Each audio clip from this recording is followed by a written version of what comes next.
market crowd just days ago. Bryn Gingras is out front. New York City is on high alert in anticipation of one of the biggest New Year's Eve celebrations in the world.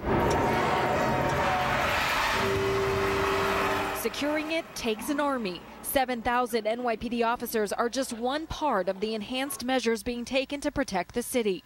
This is where everybody's got to be on their toes. I know it's complacency can set in at times, but certainly not in an event like this.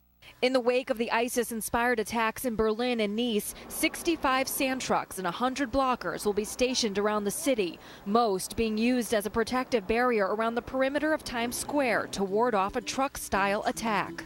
We live in a changing world now, and again, as I said before, it can't just be about what happens in New York. The NYPD is in constant communication with foreign departments, gaining intelligence and sharing police strategy with cities abroad. In London, there is added security at the changing of the guards. Heavily armed police were unavoidable in Berlin as they stood post behind concrete barriers at a Christmas concert.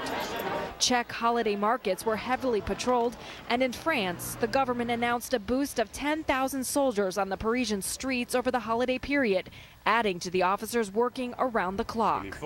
Whether policemen or gendarmes, we are really giving of ourselves, of our time, and at a cost to us and to our families. Nearly 2 million people are expected in Times Square, the extra police presence a noticeable addition to keep New York City safe.